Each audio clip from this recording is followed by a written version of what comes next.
जय हिंद, जय जोहार। मैं स्वप्निल तिवारी इस डिजिटल प्लेटफॉर्म में आप सभी का फिर से स्वागत करता हूं। दोस्तों, हॉस्टल वार्डन की परीक्षा 15 सितंबर 2024 को हो चुकी है, जिसके डिटेल सॉल्यूशन और एनालिसिस के साथ एक बार फिर से मैं आप सभी के सामने उपस्थित हूं। जी हाँ, इसके पहले एक वीडियो के अंतर्गत हमने कंप्यूटर का पूरा डिटेल एक्सप्लेनेशन किया है। आज के इस वीडियो में हम मैथ्स का पूरा डिटेल एक्सप्लेनेशन देखेंगे, साथ ही हम यह भी सीखेंगे कि परीक्षा में गणित के प्रश्नों को कैसे आसानी से हल किया जा सकता है। आसानी से हल किया जा सकने का मतलब ये कि भाई कुछ प्रश्न ऐसे होते हैं जो ऑप्शन से ही बन जाते हैं। ये परीक्षा हमारी ऐसी रही है जिसमें गणित के प्रश्न जोड़ी बनाव के रूप में भी आए हैं, लेकिन जोड़ी बनाव है मतलब सभी को हल करना आपके लिए आवश्यक नहीं है। उसमें कुछ ऑप्शन ऐसे होते हैं कि अगर आप केवल एक ही ऑप्शन को पकड़े तो आपको सारे हल मिल सकते हैं। तो चलिए, बिना किसी देरी के हम शुरू करते हैं मैथ्स का पूरा डिटेल सॉल्यूशन। तो चलिए पहले प्रश्न में आते हैं। पहला प्रश्न हमसे क्या कह रहा है? एक चुनाव में एक प्रत्याशी को 65% मत प्राप्त हुए और वो कुछ मतों से जीत गया है, तब कुल कितना मतदान हुआ है यदि दो ही प्रत्याशी थे? तो भाई दो ही प्रत्याशी थे। अगर एक प्रत्याशी को 65% मत मिल रहे हैं तो दूसरे प्रत्याशी को स्वाभाविक है 35% मत मिलेगा, और इन दोनों का ही अंतर आपको दे दिया है कितना? 3645। तो 65 और 35 का अंतर होगा 30%। मान लेते हैं कुल वोटर है एक्स, तो एक्स का 30% बराबर कितना होना चाहिए? 3645।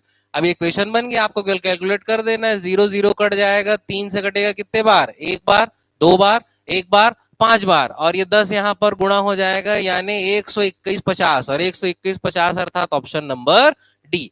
एकदम आसान प्रश्न है। चलिए अगले प्रश्न में आते हैं। अगला प्रश्न हमसे क्या कह रहा है? अगला प्रश्न हमसे ये कह रहा है कि एक रेखा का समीकरण जो बिंदु ए का निर्देशांक आपको दे दिया है और एक्स अक्ष के साथ 45 अंश का कोण बनाता है, यदि यह रेखा सरल रेखा X plus Y plus 1 equal to 0 से बिंदु पी पर मिलती है, तो एपी क्या है ये आपसे पूछ रहा है। चलिए इसे हम देखते हैं कैसे बनाना है। भाई ये एक निर्देशांक ज्यामिति का प्रश्न है। निर्देशांक ज्यामिति हालांकि सिलेबस में नहीं लिखा था, पर उससे दो प्रश्न आपकी परीक्षा में आए। ठीक, निर्देशांक ज्यामिति कहने का मतलब यह है कि इस प्रकार से एक्स अक्ष और वाई अक्ष बनेगा और अक्ष के साथ 45 अंश का कोण बना रहा है, और ये एक बिंदु यहां पर दिया है जिसके निर्देशांक क्या है? 2 और 3। 45 अंश का कोण बनाना, और याद रखिए tan 45 बराबर कितना होता है? 1 होता है। इसीलिए जब हम इस रेखा का समीकरण बनाएंगे, tan 45 बराबर होता है 1, अतः हमारा रेखा का जो समीकरण बनेगा, तो हम y एक्सिस को पकड़ेंगे तो ये हो जाएगा y माइनस 3 बराबर x को पकड़ेंगे तो ये हो जाएगा x माइनस 2, और tan 45 का मान 1 होता है, इसीलिए किसका गुणा कर देंगे? 1। ये सरल रेखा का समीकरण ऐसे ही बनेगा। इसे हम हल करेंगे तो ये हो जाएगा y माइनस 3 बराबर कितना हो जाएगा? x minus 2। हम इसे ट्रांसफर कर देंगे, y को इधर ले आएंगे तो ये कुछ ऐसा दिखेगा, x माइनस वाई, और माइनस 2 इधर आके प्लस हो जाएगा, और माइनस 3 के साथ कैलकुलेट होके ये हो जाएगा -1, यानी x माइनस वाई बराबर हमें क्या मिल चुका है? -1। ये हो गया समीकरण नंबर 1। प्रश्न में हम आएंगे तो x प्लस वाई प्लस 1 बराबर 0 दिया है, अर्थात x प्लस वाई बराबर क्या दे दिया है हमें? -1। ये हो जाएगा समीकरण नंबर 2। समीकरण नंबर 1 और समीकरण नंबर 2 को यदि हम उठाकर जोड़ दे तो x और x जुड़ के कितना हो जाएगा? 2x हो जाएगा। y और y आपस में कैंसल हो जाएगा, और यहां -1 और -1 जुड़ के कितना आ जाएगा? -2, अर्थात x का मान कितना आ चुका है यहां पर? -1। x का मान हमें -1 मिल गया है। x का मान वापस हम इस इक्वेशन में रख देंगे, x का मान यहां वापस रख देंगे तो कितना हो जाएगा भाई? ये हो जाएगा हमारा -1 बराबर -1 माइनस y। -1 इधर आके ट्रांसफर हो जाएगा, +1 0, अर्थात y का मान हमें कितना मिल चुका है? 0। तो x का मान हो जाएगा -1 और y का मान कितना हो जाएगा? 0। एक ये बड़ा क्वेश्चन है ना। तो x और y का मान यहां पर निकला है, तो x और y जो है वो p बिंदु को डिनोट कर रहे हैं, अर्थात a बिंदु के निर्देशांक अगर 2 और 3 है तो यहां जो p बिंदु के निर्देशांक होंगे, जहां x का मान होगा -1 और y का मान कितना हो जाएगा? 0। अब दो बिंदुओं के बीच की दूरी हमें बस निकालना है, तो दो बिंदुओं के बीच की दूरी निकाल देते हैं। इसे मैं यहां से हटा देता हूं। और दो बिंदुओं के बीच की दूरी का फॉर्मूला बहुत आसान होता है, रूट ओवर कोऑर्डिनेट के हमें लेना है मान को x1 माइनस x2 पूरे का स्क्वायर धन y1 माइनस y2 पूरे का स्क्वायर, जहां ये x1 और x2 a और p के कोऑर्डिनेट के मान है। x1 की जगह 2 रहेगा, x2 की जगह -1 रहेगा, वैसे ही y1 की जगह 3 रहेगा और y2 की जगह क्या रहेगा 0 रख देते हैं। रूट ओवर x1 मतलब 2 माइनस -1 पूरे का स्क्वायर धन y1 की जगह होगा 3 माइनस 0 पूरे का स्क्वायर। अब ये 2 माइनस -1 माइनस माइनस गुणा होके हो गया प्लस, तो 2 और 1 3, 3 का स्क्वायर कितना होगा ये 9 धन 3 माइनस 0 यानी 3, 3 का स्क्वायर 9 अर्थात रूट ओवर 18 और 18 से 9 दूनी 18 होता है, 9 बाहर निकलेगा, मतलब ये कितना हो जाएगा 3√2। क्या 3√2 हमारे ऑप्शन में है? जी हाँ, ऑप्शन नंबर बी ही हमारा सही आंसर है। हमारे एग्जाम में अगर हम मैथ्स में किसी क्वेश्चन को कठिन कहें या नया कहें तो वो यही क्वेश्चन है। चलिए आगे चलते हैं, अगले प्रश्न में आते हैं। अगला प्रश्न हमसे क्या कह रहा है? अगला प्रश्न हमें दिया है कि निम्न ज्यामितीय आकृतियों को उनके फलक की संख्या से जोड़ी बनाइए, यानी फलक कहने का मतलब सतह, सरफेस उसमें कितने हैं। तो भाई अगर हम बेलन की बात करें तो बेलन में, अब देखिए ऐसे क्वेश्चन को आपको एग्जाम में बनाना रहे तो आप ऑप्शन देखिए। ऑप्शन यदि आप देखते हैं तो सबसे ज्यादा चेंजेस ए वाले ऑप्शन में आपको दिख रहा है कि भाई यहाँ 3 है, 3 है, 2 है, 4 है, तो ए यदि आपको पता है तो उसको पकड़िए। बेलन में कितनी सतह होती है? बेलन में 3 ही सतह होती है, एक ऊपर होता है, एक नीचे होता है और एक चारों ओर वक्राकार होता है। यानी ए का कितना आ जा रहा है 3, ए का 3 यहां भी दिया है, यहां भी दिया है, ए का 3 सॉरी यहां भी दिया है, यहां भी दिया है, मतलब ये वाला ऑप्शन और ये वाला ऑप्शन तो कैंसिल हो गया। उसके बाद आप बी को देखेंगे, दोनों में 4 है, मत देखो। सी को देखिए, एक में 1 है और एक में 2 है, तो सी को ही पहले देखिए। सी में शंकु, शंकु में कितनी सतह होती है? शंकु में भाई 2 ही सतह होती है, एक ये नीचे वाली, एक ये चारों ओर वाली, यानी सी का क्या आ जाएगा आपका 2। सी का 2 यहां नहीं दिया है, सी का 2 यहां दिया है, सी ही इसका आंसर होगा, बाकी को आपको चेक करने की आवश्यकता नहीं है। यदि आप चेक करना चाहें तो चेक कर सकते हैं। घन, घन में कितनी सतह होती है? 6, और गोला में केवल एक ही सतह होती है जो उसका वक्र पृष्ठ कहलाता है। ठीक है, चलिए अगले प्रश्न में आते हैं। अगला प्रश्न हमसे क्या कह रहा है कि दिशा निर्देश दे, एक अभिकथन दे दिया है और एक कारण दे दिया है, हमें बताना है कौन सा सही है कौन सा गलत है। देखते हैं क्या लिखा हुआ है इसमें। अभिकथन लिखा हुआ है कि चतुर्भुज की क्रमागत भुजाओं का एक उभयनिष्ठ बिंदु होता है। क्रमागत भुजा मतलब एक भुजा ये हो गई, एक भुजा ये, इसकी अगली ये, इसकी अगली ये, तो इसकी और इसकी का एक उभयनिष्ठ बिंदु है, इसकी और इसका भी एक उभयनिष्ठ बिंदु है, इसका और इसका भी एक उभयनिष्ठ बिंदु है। यानी ये तो सही है कि क्रमागत भुजाओं का एक उभयनिष्ठ बिंदु होता है, कथन एक हमारा सही है। चतुर्भुज की विपरीत भुजाओं के दो उभयनिष्ठ बिंदु होते हैं। अब ये विपरीत भुजा है, ये विपरीत भुजा है, और इनके जो बिंदु है ये किसी भी एंगल से उभयनिष्ठ कॉमन है क्या? दोनों के लिए अलग अलग है, इसीलिए दूसरा वाला कारण हमारा गलत हो गया है। तो यहां पर हमारा आएगा ऑप्शन नंबर सी कि अभिकथन तो हमारा सही है लेकिन कारण क्या है ये बिल्कुल गलत। चलिए अगले प्रश्न में आते हैं। अगला प्रश्न हमसे क्या कह रहा है? एक व्यक्ति ने 1500 रुपए ब्याज पर दिए, निश्चित दर पर निवेश किए, 2000 रुपए 2% अधिक ब्याज पर निवेश किए, 3 वर्षों बाद कुल 750 रुपए का ब्याज मिला। अब कभी भी प्रश्न में यदि लिखा जाए कि कुल इतना ब्याज मिला, मतलब पहली कंडीशन का ब्याज प्लस दूसरी कंडीशन का ब्याज, और साधारण ब्याज का क्वेश्चन है, साधारण ब्याज का फॉर्मूला होता है P into R into T by 100, यही आपको 2 बार के लिए जोड़ देना है। पहला रुपए कितना है आपका? 1500 रुपए है, ठीक है, और दूसरा वाला रुपए कितना है? 2000। तो पहला क्या हो रहा है? 1500 रुपए P की जगह आ जाएगा। दर क्वेश्चन में नहीं दिया है, एक निश्चित दर पर, तो यहां पर दर को आप क्या ले लीजिए? आर ले लीजिए। ठीक, कितने समय के लिए निवेश किया जा रहा है? 3 वर्षों में कुल ब्याज मिल रहा है, यानी यहां पर गुणित कितना हो जाएगा आपका? 3 आ जाएगा, और बटे 100। ये पहले कंडीशन का ब्याज है। दूसरे कंडीशन का ब्याज, दूसरे कंडीशन का ब्याज कितने रुपए पर है? 2000 रुपए पर है। दर के लिए क्या बोल रहा है कि दर 2% अधिक करने पर, यानी पहले आर था तो अब कितना हो जाएगा? ये आर प्लस 2 हो जाएगा, समय 3/100, और इस प्रकार कुल ब्याज कितना रुपए प्राप्त हो रहा है, 750। ये बन गया आपका इक्वेशन। इक्वेशन को हल कर देना है। हल करना देखिए बहुत आसान नहीं है, जीरो कट गया, जीरो कट गया, जीरो कट गया, जीरो कट गया। इसके साथ ही आप यहां से 3 काट सकते हैं, 3 काट सकते हैं, और इसे भी आप 3 से काट सकते हैं, 3 से 2 बार, 5 बार, और कितने बार कट जाएगा, 0 बार। क्या आप और कुछ संख्या काट सकते हैं? जी हाँ, काटा जा सकता है। 5 से ये कट जाएगा 4 बार, 5 से ये कट जाएगा 3 बार, और 5 से कट जाएगा कितने बार, 5 बार। बहुत आसान हो गया सिंप्लीफिकेशन। अब ये हो जाएगा आपका 3r प्लस 4 का यहां पर गुणा होगा तो 4r धन 4 दूनी कितना होगा, 8, बराबर कितना हो जा रहा है भाई, 50। 4r और 3r मतलब ये कितना हो जाएगा, 7r। 8 उधर जाके घट जाएगा, कितना होगा, 42, और 7 से कितने बार, 6, यानी दर बराबर कितना आ गया, 6%। क्या ऑप्शन में है, जी हाँ, ऑप्शन नंबर सी। भाई 1 मिनट से कम में हल हो रहा है, और हमारी परीक्षाओं में टाइम मैनेजमेंट बहुत जरूरी है। चलिए आगे चलते हैं, अगले प्रश्न में आते हैं। अगला प्रश्न हमसे क्या कह रहा है, एक व्यक्ति ने एक वस्तु उसके मूल्य के 3/4 में खरीदी एवं उसके मूल्य से 20% अधिक पर बेच दी। बहुत साधारण प्रश्न है। मान लो वस्तु का मूल्य था 100, तो उसका 3/4, 3/4 कितना हो जाएगा, 75।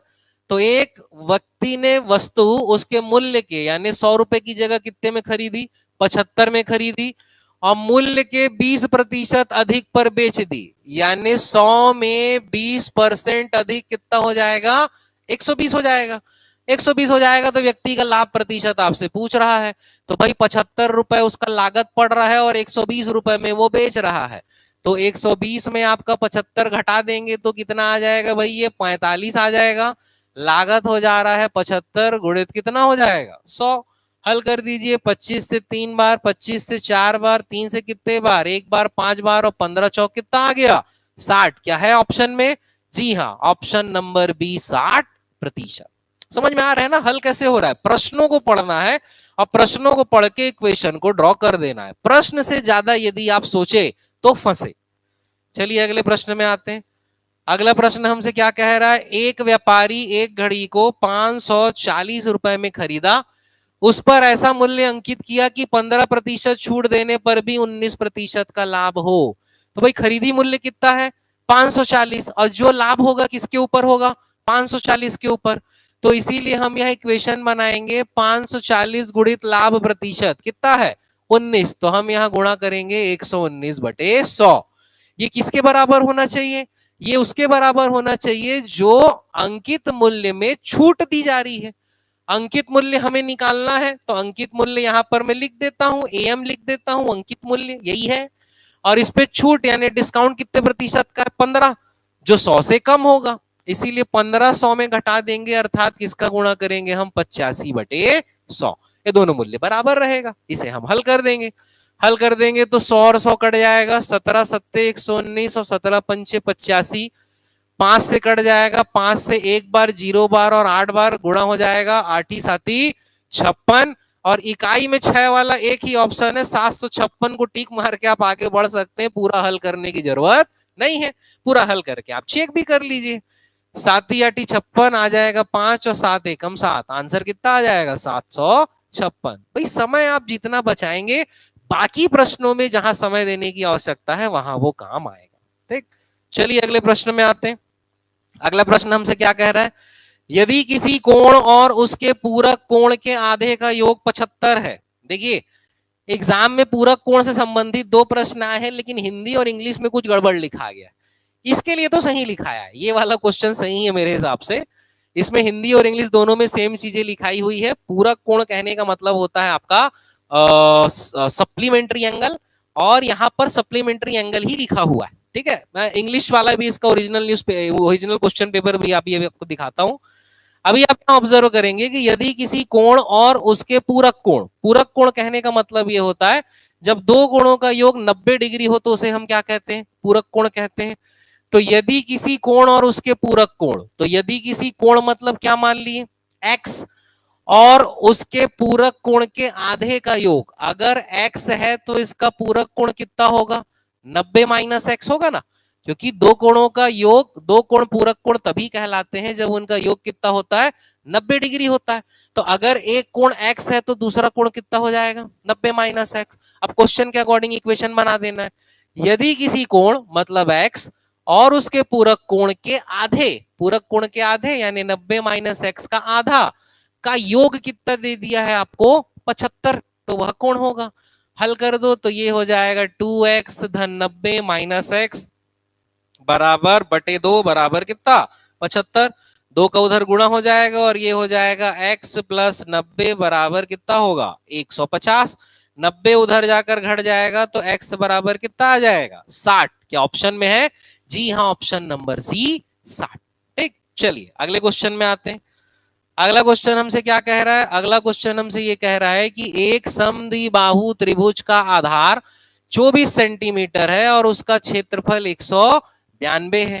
ठीक, तो समद्विबाहु त्रिभुज, समद्विबाहु त्रिभुज कुछ इस प्रकार से दिखेगा, जिसकी दोनों भुजाएं क्या होगी, बराबर होगी, आइसोस्केलेस ट्रायंगल है।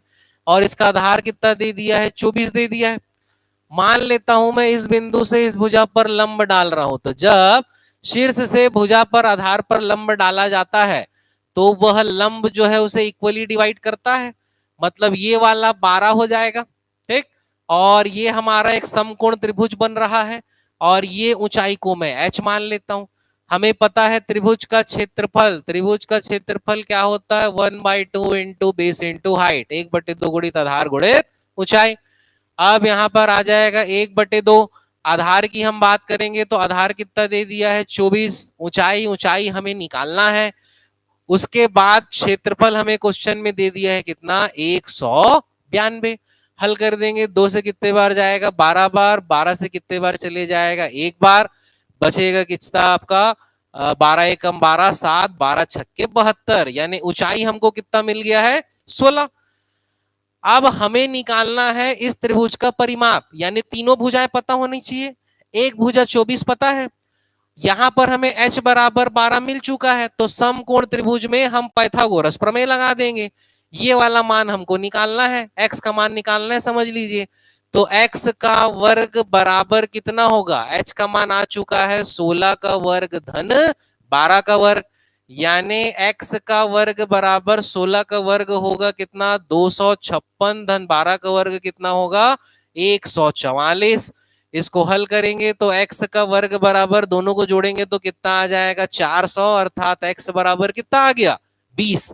चूंकि ये समद्विबाहु त्रिभुज है तो ये 20 है, तो ये भी कितना होगा, 20। अब परिमाप कहने का मतलब तीनों भुजाओं का योग, तो 20 और 20 40 और 24 कितना, 64 सेंटीमीटर।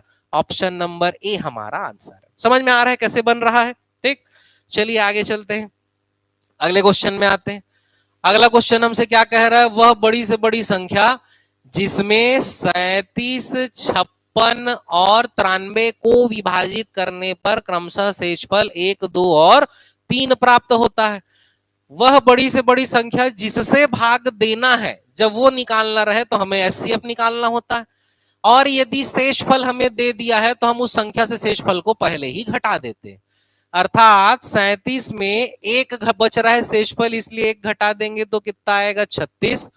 56 के लिए शेषफल 2 बच रहा है तो यहाँ 2 घटा देंगे तो कितना आएगा, 54। 93 के लिए शेषफल 3 बच रहा है, 3 घटा देंगे तो कितना आएगा, 90। और इसका एचसीएफ पकड़ के निकाल देना है। एचसीएफ यानी जो सभी संख्याओं को विभाजित कर रहा है, तो 18 का भाग संग में जा रहा है, 18 दूनी 36, 18 तिया 54, 18 पंचे 90। अब किसी का भाग जाएगा क्या, नहीं, तो इसका एचसीएफ हमें कितना मिल गया, 18। हमारा आंसर कितना है, ऑप्शन नंबर सी 18। समझ में आ रहा है। बाकी आप इसके डिटेल स्टडी के लिए या कंप्लीट तैयारी करने के लिए आप चंद्रा एकेडमी में ऑफलाइन क्लासेस या मेरे ऑनलाइन कोर्सेज को भी ज्वाइन कर सकते हैं। सभी ऑनलाइन कोर्सेज रिकॉर्डेड और लाइव दोनों मोड में अवेलेबल है। चंद्रा एकेडमी ऐप से आप सारे कोर्स को परचेज कर सकते हैं। अधिक जानकारी के लिए नीचे दिए गए नंबर पर संपर्क भी कर सकते हैं। चलिए अगले प्रश्न में आते हैं। अगला प्रश्न हमसे क्या कह रहा है कि एक आयत के आयाम को 100% बढ़ा दिया जाए। एक आयत के प्रत्येक आयाम को, आयाम कहने का मतलब होता है जो लंबाई और चौड़ाई है, लंबाई को भी 100% बढ़ा रहे हैं, चौड़ाई को भी 100% बढ़ा रहे हैं। तो इसका सबसे बेस्ट तरीका मैंने क्लास में बताया है, यूट्यूब में कई वीडियो में भी मैंने बताया है। भाई पहला प्रतिशत 100 बढ़ रहा है तो पहला प्लस दूसरा प्लस पहला गुणे दूसरा बटे कितना होगा 100। अगर बढ़ रहा है तो प्लस साइन लेना है और घट रहा है तो माइनस साइन लेना है, हल कर देना है। ये हो गया 200, 100 कट गया प्लस 100 यानी कितना आ जाएगा 300% वृद्धि होगी। क्या है हमारे ऑप्शन में? जी हाँ, ऑप्शन नंबर सी। 15-15 सेकंड के आपके क्वेश्चन है भाई, जिनका कहना है उन्हें एग्जाम में समय की कमी हो गई, तो समय की कमी नहीं है, आपके टाइम मैनेजमेंट में कमी है। ठीक है, तो यही सीखने के लिए आज हम यहाँ हैं। चलिए अगले क्वेश्चन में आते हैं। अगला क्वेश्चन हमसे क्या कह रहा है कि सही जोड़ी बनाइए। सूची के एक तरफ हमें कोऑर्डिनेट ज्योमेट्री के समीकरण दे दिए हैं और सूची के दूसरी तरफ उसके समीकरण लिखे हुए हैं। देखिए, अब निर्देशांक ज्यामिति एक बहुत बड़ा टॉपिक है, छोटे से वीडियो में बता पाना कठिन है।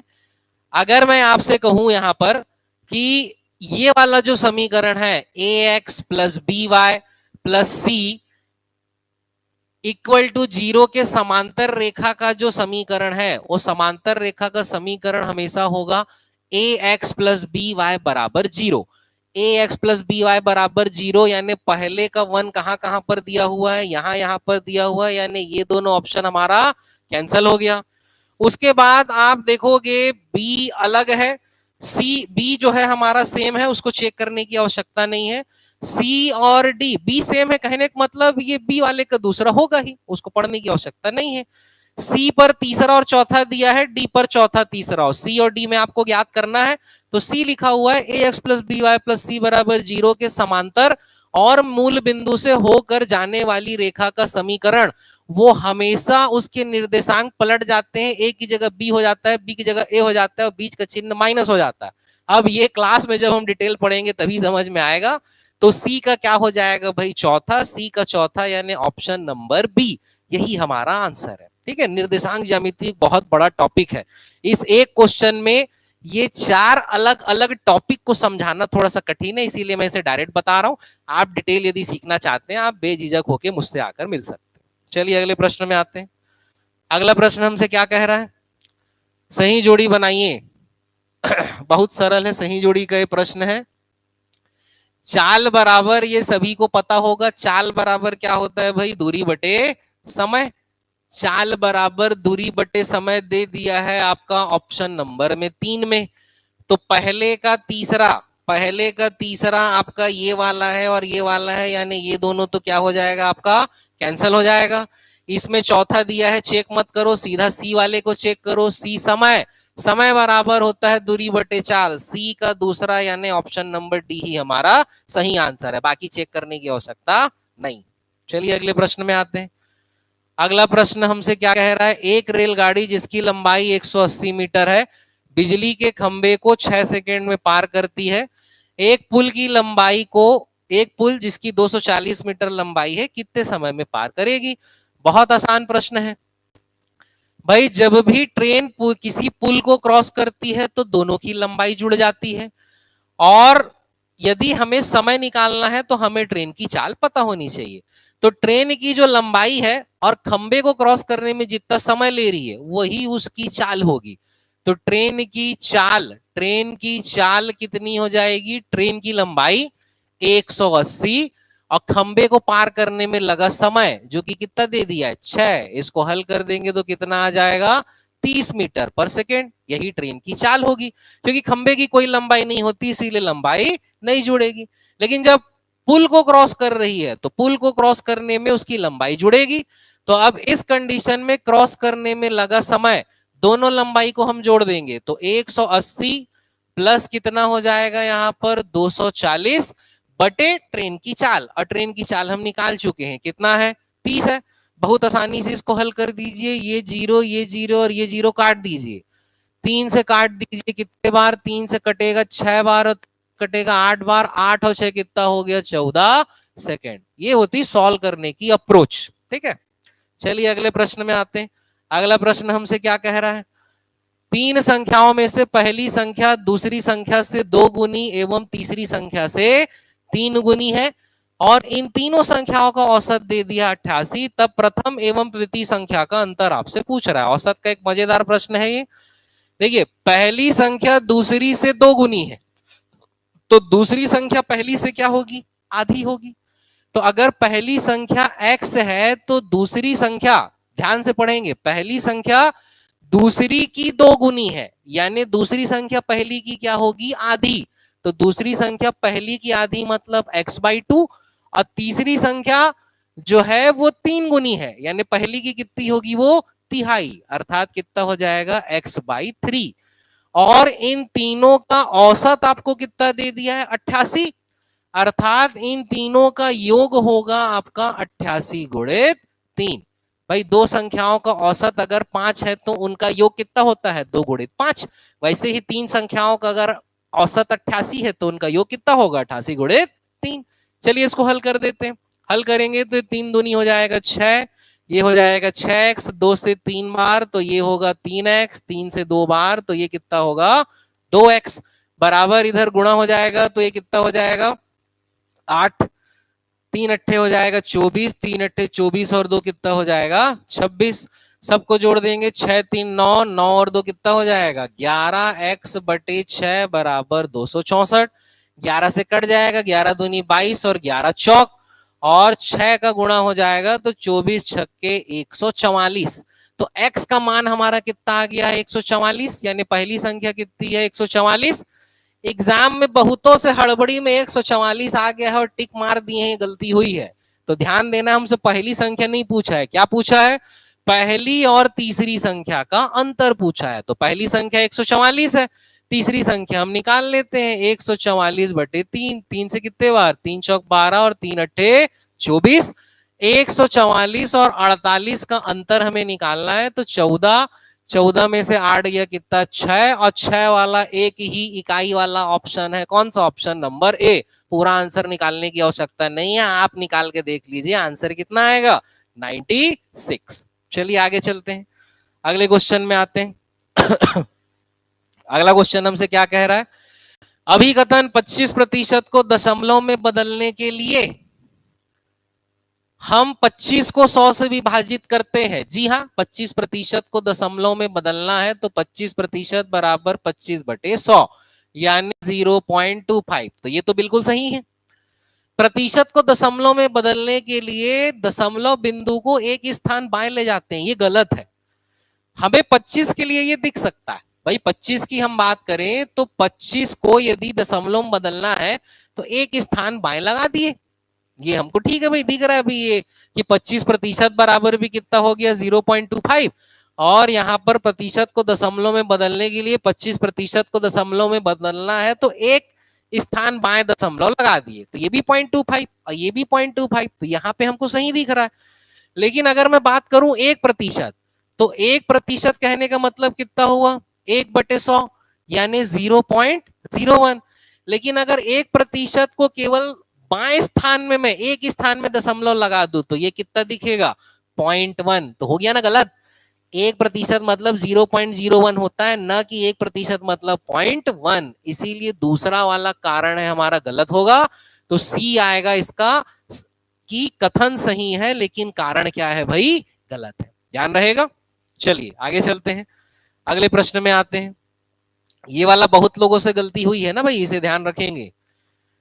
अब उसके बाद क्वेश्चन नंबर 57। क्वेश्चन नंबर 57 ही थोड़ा सा विवादित हो सकता है, क्योंकि बेसिकली इंग्लिश में अगर हम इसे पढ़ें तो ये संपूरक कोण का क्वेश्चन है, लेकिन हिंदी में क्या है, ये पूरक कोण के हिसाब से लिखा है। तो मैं आपको दोनों के हिसाब से हल करके बता देता हूं। पूरक कोण कहने का मतलब ये होता है जब दो कोणों का योग 90 हो, और संपूरक कोण कहने का मतलब ये है जब दो कोणों का योग क्या हो, 180, क्योंकि दोनों के आंसर हमारे ऑप्शन में है। ठीक, तो एग्जाम में इंग्लिश के हिसाब से आंसर अलग है और हिंदी के हिसाब से आंसर अलग है, और हमारे ऑप्शन में दोनों है। तो मैं आपको दोनों हल करके बता देता हूं। क्या लिखा है, एक कोण अपने पूरक कोण से 30 डिग्री कम है। तो पूरक कोण यानी दो कोणों का योग कितना हो रहा है, 90 है। तो एक कोण मतलब x, उसका पूरक कोण कितना होगा, 90 माइनस x के दुगने से 30 कम है। ये बन गया इक्वेशन कि एक कोण अपने पूरक कोण के दुगने से 30 कम है। इसे हल कर देते हैं तो ये आ जाएगा x बराबर कितना हो जाएगा, 180 माइनस 2x माइनस कितना होगा 30, ये इधर आके प्लस हो जाएगा, यानी 3x बराबर 150 और 3 से कितने बार कट जाएगा ये 50, तो x बराबर कितना आ गया भाई 50। लेकिन आपसे क्या पूछ रहा है, छोटा कोण कौन सा है, तो पूरक कोण में 50 है अगर एक कोण, तो दूसरा कोण कितना होगा 40, तो छोटा कोण यहां पर कितना आ जाएगा 40। लेकिन अगर ये क्वेश्चन इंग्लिश में जो लिखा है उसका मतलब संपूरक कोण है, अगर संपूरक के हिसाब से बनाएंगे तो 90 की जगह कितना हो जाना है 180 हो जाना है, और कोई फर्क नहीं पड़ेगा। तो ये हो जाएगा x बराबर 180 माइनस एक्स गुणित 2 माइनस कितना होगा 30, तो x बराबर ये 360 माइनस 2x माइनस 30, ये हो जाएगा 3x बराबर 330, तो x बराबर कितना आ जाएगा 110। अगर एक कोण 110 है 180 बनाने के लिए ना, संपूरक बनाने के लिए, तो छोटा वाला कितना होगा 70, और 70 भी ऑप्शन में दिया हुआ है। इसीलिए हो सकता है ये वाला क्वेश्चन विवादित हो जाए या डिलीट हो जाए, या नियम के अनुसार अगर हिंदी को माना जा रहा है तो हिंदी को अगर माने तो हमारा आंसर एग्जैक्ट कितना है 40। ठीक है, चलिए ध्यान रखेंगे इसे। अगले क्वेश्चन में आते हैं। बहुत अधिक जनसंख्या वाले छोटे देश अविकसित होते हैं, बिल्कुल सही है। जनसंख्या विस्फोट संसाधनों की कमी की ओर ले जाता है, ये भी बिल्कुल सही है। तो दोनों सही है और एक ही सही व्याख्या है। जो कारण है जनसंख्या विस्फोट होगा तभी जनसंख्या क्या होगी अधिक और देश क्या हो जाएगा विकसित, तो यहां होगा हमारा ऑप्शन नंबर ए। चलिए आगे चलते हैं। एक समांतर चतुर्भुज की दो आसन्न भुजाओं की लंबाई आपको दे दी है। समांतर चतुर्भुज की हम बात करें तो समांतर चतुर्भुज कुछ इस प्रकार का दिखता है। समांतर चतुर्भुज की दो आसन्न भुजा की लंबाई कितनी दे दी है 8 और 9। समांतर चतुर्भुज की सम्मुख भुजा की भी लंबाई कितनी होती है 8 और 9, और इन भुजाओं को जोड़ने वाले विकर्ण की लंबाई दे दी है 13। ये वाला मान लेते हैं कितना दे दिया है 13, तो इसका क्षेत्रफल निकालना है। बहुत आसान है, ये तीन भुजाओं वाला एक त्रिभुज हो गया और वही त्रिभुज दूसरा है, तो एक त्रिभुज का क्षेत्रफल निकालना है और गुणित क्या कर देना है 2 कर देना है। तो तीनों भुजाओं के त्रिभुज का क्षेत्रफल निकालने का फॉर्मूला बहुत सरल है, root over S into S minus A S minus B S minus C, जहां एस क्या है अर्ध परिमाप, एस निकाल लेते हैं। एस हो जाएगा क्या आपका 13 और 9 22, 22 और 8 30, और 30/2 यानी एस बराबर कितना आ गया 15। तो यहां पर क्षेत्रफल हम निकालेंगे तो रूट ओवर कितना होगा 15 गुणित 15 माइनस 8, 15 माइनस 9 और 15 माइनस 13, तो रूट ओवर ये कितना हो जाएगा आपका 15 गुणित कितना होगा 7 गुणित 15 में 9 गया 6 गुणित 15 में 13 गया कितना 2। अब यहां आप ऑब्जर्व करेंगे कि यहां पर भी 2 है और यहां पर भी 2 है, यहां पर भी 3 है और यहां पर भी 3 है, 3 दूनी 6 होता है, 3 पंचे 15, तो 3 और 2 बाहर निकल जाएगा, केवल 5 बचेगा और 7 बचेगा, तो 3 और 2 बाहर निकला, मतलब 6 रूट अंदर कितना बचा है 35। ये क्या है एक त्रिभुज का क्षेत्रफल, तो ऐसे दो त्रिभुज का क्षेत्रफल कितना होगा इसका दुगना कर देना है, दुगना कर देंगे तो 12 रूट 35, 12 रूट 35 यानी ऑप्शन नंबर बी, ध्यान रहेगा। चलिए अगले क्वेश्चन में आते हैं। अगला क्वेश्चन हमसे क्या कह रहा है, किसी आयाम के लिए एक घन और घनाभ का आयतन समान होता है, मतलब किसी एक आयाम के लिए, एक आयाम मतलब मान लो 2 मीटर है, घनाभ की भी सभी भुजा 2 मीटर, घन की भी सभी भुजा 2 मीटर, तो जी हाँ ये वाला बिल्कुल सही है। घन का क्षेत्रफल a क्यूब होता है, ये तो बिल्कुल गलत बात है, घन का क्षेत्रफल a क्यूब तो होता ही नहीं है, a क्यूब उसका क्या होता है आयतन, तो a सही है और r क्या है आपका गलत है। चलिए अगले प्रश्न में आते हैं।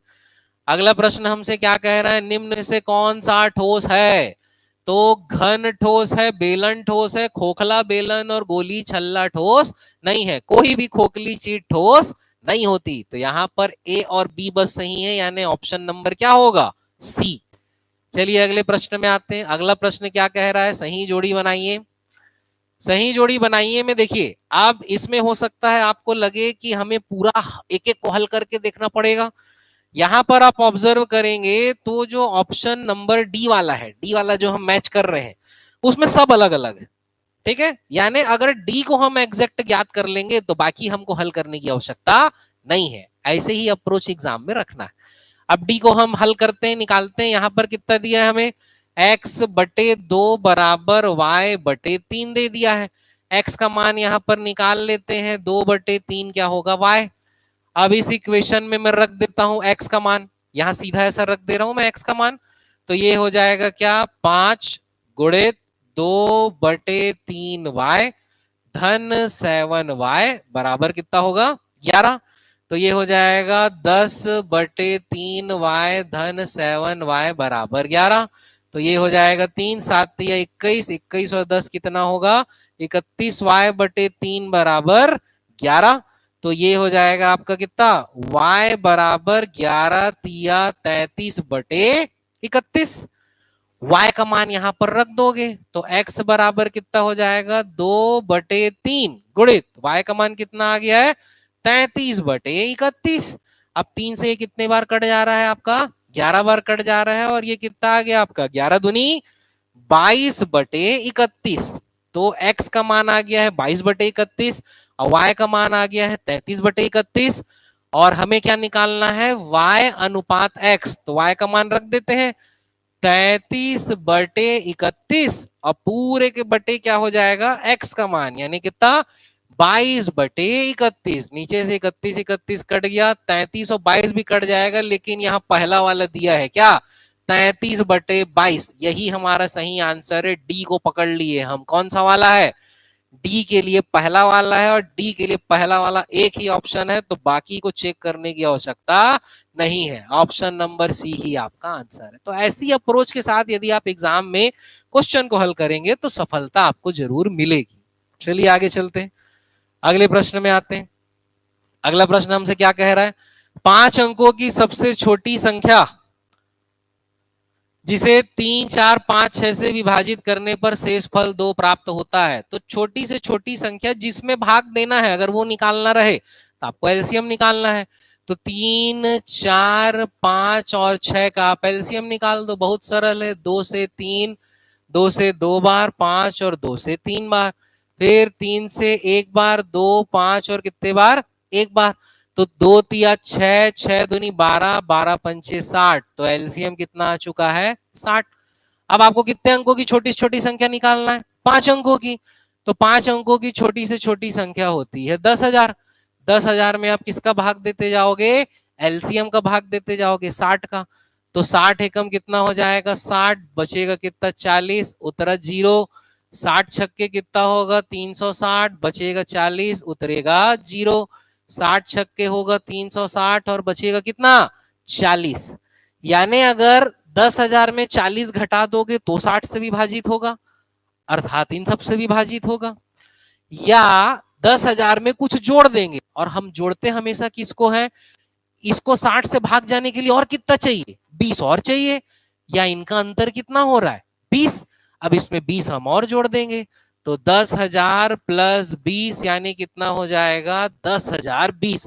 तो 10,020 वो संख्या है जिसमें 60 का या 3 4 5 6 का पूरा पूरा भाग चल देगा। लेकिन हमको क्या चाहिए शेषफल 2 चाहिए, यानी इसमें मात्र हम 2 जोड़ देंगे। तो 10,020 में 2 जोड़ देंगे तो कितना आ जाएगा 10,022। ध्यान रहेगा। चलिए अगले प्रश्न में आते हैं। अगला प्रश्न हमसे क्या कह रहा है, जब एक तिर्यक रेखा 2 रेखाओं को काटती है तो दोनों रेखाएं समांतर होंगी यदि आंतरिक वैकल्पिक कोण इंटरनल इंटीरियर अल्टरनेट एंगल, ठीक है, आंतरिक वैकल्पिक कोण समान हो, आंतरिक वैकल्पिक कोण असमान हो, बाह्य वैकल्पिक कोण समान हो। जी हाँ, आंतरिक वैकल्पिक कोण समान हो, आंतरिक वैकल्पिक कोण असमान हो गलत है, बाह्य वैकल्पिक कोण समान हो सही है, बाह्य वैकल्पिक कोण असमान हो गलत है। ए और सी यानी ऑप्शन नंबर क्या होगा बी, यही हमारा सही आंसर है। चलिए आगे चलते हैं। अगला क्वेश्चन हमसे क्या कह रहा है, यदि उपरोक्त छूटे 25%, 10%, 8% है तो उसके समतुल्य छूट की दर क्या है। मान लो वस्तु का मूल्य है 100, 25% छूट है यानी गुणा करेंगे 75 बटे 100, 10% छूट है यानी गुणा करेंगे 90 बटे 100, 8% छूट है यानी गुणा करेंगे 92 बटे 100। इसको हल कर देना है, 100 और 100 कट जाएगा, 25 से 3 बार कट जाएगा और 25 से 4 बार कट जाएगा। ये 0 और ये 0 कट जाएगा। 4 से 4 दूनी 8 और 4 तिया 12 हो जाएगा। ठीक है, उसके बाद अब गुणा कर देंगे तो ये कितना हो जाएगा, 23 तिया 69, 69 गुणित कितना हो जाएगा, ये 9 हो जाएगा। 9 का गुणा करेंगे, 9 निया 81, 9 छक्के 54, 54 और 8 कितना हो जाएगा 62 और नीचे 10 है मतलब 0.1। तो 100 से घटकर कितना हो गया 62.1, यानी कुल कितने प्रतिशत की कमी हो गई, तो 100 में 62.1 को घटा देना है, यानी 0.9 का अंतर आएगा और 0.9 वाला एक ही ऑप्शन है, ऑप्शन नंबर ई। समझ में आ रहा है भाई कैसे हल हो रहा है? चलिए अगले प्रश्न में आते हैं।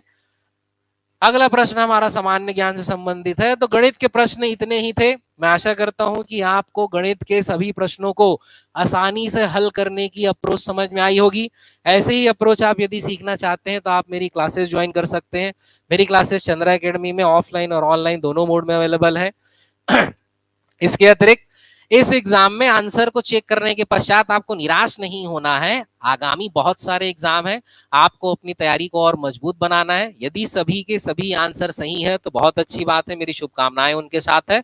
यदि किसी से गलती हो गई है तो निराश नहीं होना है, मेहनत करना है, क्योंकि मेहनत करने से ही सफलता मिलेगी। तो चलिए अगले वीडियो में और भी क्वेश्चंस और भी नए तरीकों के साथ आपसे मुलाकात होगी। तब तक तैयारी अपनी जारी रखिए, मेहनत करिए। Thank you.